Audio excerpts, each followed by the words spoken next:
7 keunikan dan kebiasaan wajib suku Batak pada umumnya. Indonesia merupakan negara yang mempunyai banyak keragaman, termasuk salah satunya adalah keragaman suku. Salah satu suku itu adalah suku Batak. Tempat asal dari suku Batak adalah dari Provinsi Sumatera Utara. Suku ini dikenal dengan cara bicara masyarakatnya yang keras. Banyak yang mengatakan bahwa orang Batak kalau berbicara seperti orang yang sedang mengamuk. Kalau boleh tengok, bagaimana sih cara bicaranya, bro? Itu kau tengok itu, ha?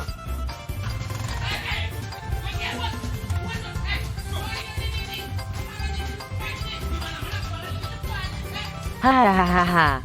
Ada banyak keunikan dan kebiasaan suku Batak, seperti mangongkal holi, manortor, martikir, mangalean mangan, pabikon pahopu, marhata adat kalau ada acara-acara yang akan dilaksanakan, dan masih banyak lagi kebiasaan suku Batak. Jangan sampai kebiasaan suku Batak ini dilupakan. Namun pada kesempatan kali ini yang dibahas adalah adat atau kebiasaan yang masih paling sering dan belum hilang pada masa sekarang. Adapun keunikan dan kebiasaan wajib suku Batak pada umumnya adalah 1. Menikah dengan pariban. Pariban dalam bahasa Indonesia adalah sepupu.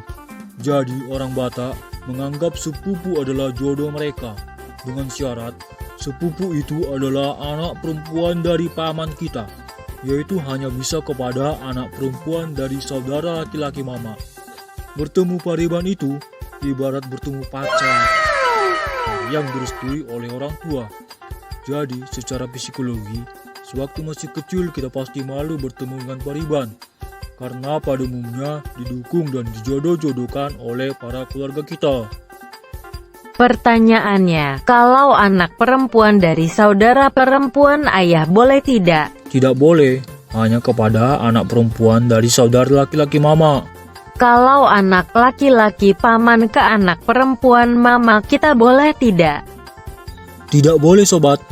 Ingat ke pernyataan yang paling atas, yaitu adalah hanya kepada anak perempuan dari paman kita. 2. Marta Rombo. Marta Rombo adalah kebiasaan mencari kecocokan dengan marga-marga lain. Misalnya karena mamanya baru Simarmata, jadi kalau ketemu orang yang bermarga Simarmata dan yang sama dengan Simarmata, dia jadi seperti ada ikatan batin. Karena marga itu seperti klan atau dikenal dengan family name yang melekat bagi orang Batak. Dimanapun mereka berada, di Wonoposogit, kampung halaman atau di perantauan, manakala bertemu dan belum saling mengenal, pasti mereka akan saling bertanya tentang marga. Marga menentukan posisi diri dalam kekerabatan suku Batak. Dengan marga, mereka akan dapat menelusuri kekerabatan antar mereka. Setelah Marta Rombo, maka akan ditentukan kita akan memanggil apa pada seseorang tersebut. Entah itu manggil tulang, lae, amang boru, paraman, inang tua, para, ataupun yang lain-lain. Kalau manggil sayang boleh tidak? 3. Tuhor. Dalam sebuah pernikahan, pihak laki-laki lah yang bertanggung jawab atas segala biaya yang dikeluarkan pada saat acara pernikahannya. Dalam bahasa Indonesia, tuhor memiliki arti uang. Maksud dari uang ini adalah untuk membeli. Uang ini nanti akan digunakan dalam segala keperluan saat pernikahan.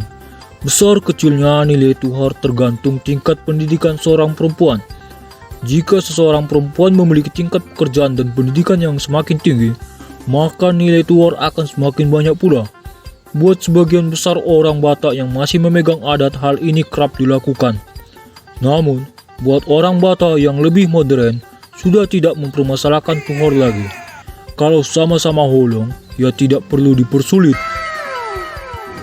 4. Mandok Hata. Mandok Hata merupakan kegiatan yang dilakukan dalam sebuah keluarga besar. Kegiatan dari Mandok Hata ini adalah berkumpul dan bercakap-cakap pada saat tahun baru, ataupun pada saat-saat penting lainnya. Misalnya ketika anak pulang dari pengarantauan, isi dari percakapan tersebut biasanya nasihat orang tua kepada yang lebih muda. atau sekedar bercerita tentang kehidupan sehari-hari keluarganya. Selain itu, mereka juga akan menceritakan keinginan yang akan dicapai. Urutan berbicara biasanya dimulai dari yang tertua dalam sebuah keluarga. 5. Mangulosi. Mangulosi berasal dari kata ulos, yang merupakan kain khas tradisional orang Batak. Bagi orang Batak, ulos tak sekedar kain tenun, ia juga menjadi perkakas adat, simbol budaya, dan bagian dari prosesi spiritual. Jadi, ulos adalah identitas budaya Batak yang biasanya digunakan dalam berbagai macam upacara adat, seperti pernikahan, tardidi, naik sidi, wisuda, dan lain-lain. Mangulosi itulah mengkalungkan ulos ke sesama kita sebagai bentuk dari adat. Berdasarkan corak dan warna, ulos memiliki bermacam-macam jenis dan memiliki fungsi yang berbeda-beda. 6. Martandang, yaitu berkunjung ke rumah pacar. Untuk membuktikan cintanya, seorang pemuda Batak yang gentleman harus berani menghadapi keluarga pihak-pihak perempuan, bukan sembunyi-sembunyi lalu putus.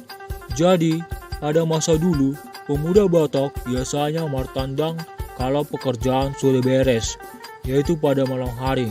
Dan pada zaman dahulu, suka tidak suka perempuan Batak tidak bisa langsung menolak kedatangan pria karena dianggap kurang sopan. Jadi, selama martandang, biarkan saja mengalir, siapa tahu jodoh dan saling suka. 7. Tidak boleh menikah satu marga. Buat orang Batak sangat dilarang jika pernikahan itu adalah satu marga atau satu padan dengan marganya. Jadi kalau mau pacaran, muda-mudi Batak harus kenalan dulu marganya masing-masing. Sotung gabe tarito. Hape nama rito do hamina dua natarito tumaca hati do hape natarito diripu pariban hape nama rito alarang disukun borua parjolo natarito tumaca hati do hape natarito idola banina pamalom-malon alarang disukun borua parjolo. Jangan sampai salah marga, yaitu satu marga pula, karena bakal tidak direstui kecuali nikah lari dan tidak masuk arisan marga, dan pastinya masih banyak beban sosial lainnya. Penjelasan tentang satu padan atau marpadan adalah perjanjian nenek moyang kita dulu. Ya, karena sesuatu hal jadi marga-marga itu jadi nggak bisa marsiambilan. Contohnya, si Hotong dengan Marbun, si Hombing dengan Naibaho, dan lain-lain. Sekian dulu penjelasan dari kebiasaan umum yang harus ditahu muda-mudi Batak pada umumnya. Untuk hal lain bisa ditambah-tambahi di kolom komentar ya. Terima kasih. Mau lihat ya?